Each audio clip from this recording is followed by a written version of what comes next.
Olá, amigos, sejam bem-vindos a mais um vídeo do meu canal. Eu sou o Lucas Knaip, vamos falar do Mundial de Clubes. A Inter Miami se torna o primeiro time não europeu a vencer um europeu em um jogo oficial desde o Corinthians em 2012, quando venceu o Chelsea por 1-0 naquela decisão, 2-1 contra o Porto para Inter Miami, de virada ainda, né? Tipo, o Samu Morundion acabou marcando de pênalti, né? E aí a gente teve no segundo tempo o Velasco, né? Jovem talento que a Inter Miami conseguiu assinar, abrindo ali o placar para a equipe da Flórida, e Lionel Messi com um golaço de falta, virando o jogo, e aquele gol de falta, assim, que obviamente dá uma nostalgia para todo mundo que acompanhou ele no Messi, principalmente mais nesse final de passagem, né? Porque o Messi não era um batedor de falta no seu início, ele era aquele cara que era impossível de marcar, porque era muito rápido, era velocidade absurda, saia driblando o time todo, ninguém tinha uma resposta para ele, mas a verdade é que o Lionel Messi, a partir de um certo momento que ele começou a perder a velocidade, ele compensou tecnicamente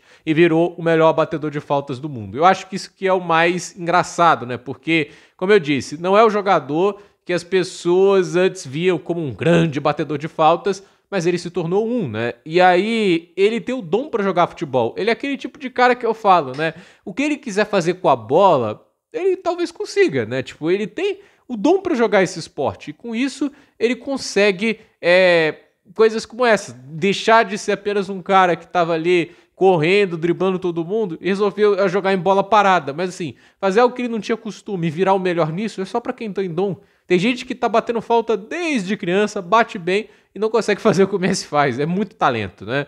E ele começou a finalizar mais de fora da área, isso levou também o Messi que acabou cada vez mais qualificado para finalizar de áreas cada vez mais diferentes de campo. Então é um negócio bizarro que esse jogador é, mesmo aí aos 37 anos, ainda é capaz de modificar a história de uma partida, e é legal ver ele feliz dentro de campo, né? Eu acho que o Messi está se divertindo mais do que tudo, não acho que ele está ali atrás de estatísticas, ele está ali atrás de ganhar grandes títulos, vai Inter Miami pro título do Mundial, isso é impossível, né? Eu acho assim, ganharam hoje porque o Porto tá uma zona também. Eu não acho o trabalho do Mascherano grande coisa, inclusive eu acho um trabalho ruim. O Mascherano é uma coisa meio bizarra, né? Ele tá ali porque é amigo do Messi, né? Trabalhou com o Messi lá como jogador na seleção argentina, acho que eles já foram também companheiros de Barcelona. Então a verdade é que assim, é amigo do Messi, conseguiu um emprego por ser amigo do Messi. Da maneira que o Tata Martino só virou técnico da Inter Miami porque já trabalhou com o Messi antes. Eles foram assim, o Tata Martino já treinou o Barcelona lá, se não me engano, no ano de 2013. Então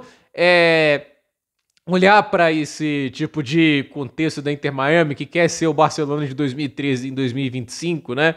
É meio curioso, né? A gente tem lá o Luis Suárez, o Messi, o Busquets, né? O Jordi Alba, alguns deles ali. O Jordi Alba já tá fisicamente em um nível bem abaixo. O Suárez também, hoje, eu vou falar a verdade, né? Tava meio triste de ver, né? Porque o Luis Suárez realmente, fisicamente, já tá com um corpo muito próximo a se despedir do futebol. O Messi, por incrível que pareça, ainda consegue jogar muito bem, né? Acho que, tecnicamente, ele é tão bem dotado, né? Que ele ainda não precisa ter mais a explosão de antes, a velocidade de antes. E mesmo aí nessa idade, né, o cidadão ainda tem os dribles dele, ainda tem essa capacidade de conduzir bola sem igual nesses últimos anos de futebol. Então é realmente legal ver ele jogando. E acho que assim, o futebol português, com essa derrota, com o que eles vêm apresentando até agora, é o maior derrotado desse Mundial de Clubes, né? Tanto pelo jogo contra o Palmeiras, contra o Boca Juniors, né? Tipo assim, contra o Palmeiras, eles foram falar, não, é o pior Porto dos últimos anos. Aí veio o vice-campeão português, que por pouco não derrotou o Sporting lá no Campeonato Português, e quase perde pro Boca Juniors, consegue empatar no final. E agora eles vão enfrentar a Inter Miami, que foi muito criticada na primeira rodada, que muita gente fala, por que está no Mundial? E é um questionamento muito válido, já que a Inter Miami não ganhou nenhum torneio continental e nem pelo ranking deveria estar ali. Mas esse time que fizeram manobra para estar lá, porque o Messi está jogando ali e tudo isso, esse time que está sendo extremamente criticado, foi em campo e ganhou deles.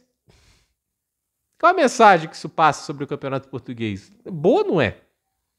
Então, o Porto tá aí precisando de uma vitória milagrosa contra o Al-Ahly, nada garante que vai conseguir, e a única maneira de se classificar para a próxima fase é se o Palmeiras perder para Inter Miami. E eu não sei se isso vai acontecer, né? Porque hoje, assim, é aquele negócio, com poucas finalizações, a Inter Miami foi muito mais efetiva do que a equipe portuguesa. E no final, eu acredito que temos um campeonato aí que O Porto chegou, talvez com a expectativa de avançar às oitavas, às quartas, e pode sair na fase de grupos e se bobear, dependendo do que acontece na primeira rodada, em último no seu grupo.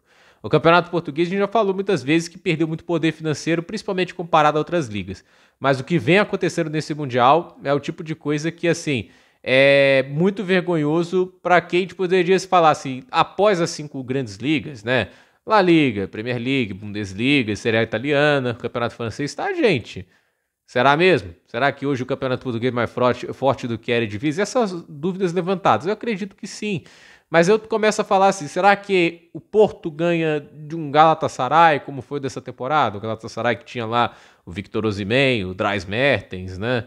Ou vai ter o Leroy Sané, inclusive. Então, eu não sei. Então, hoje é um campeonato português que, assim, entrou de um jeito, acho que sai um pouco descredibilizado. Por mais que você possa falar do calendário mundial, que de fato é um problema, né? Muitos jogos, né? Por exemplo, Palmeiras tem mais jogos que o Porto, né? Tipo, o calendário brasileiro é muito pior do que o do europeu. Então, gente, por esse vídeo é isso. Dúvida nos comentários, deixe seu like, se inscreva no canal, compartilhe esse vídeo e até o próximo vídeo.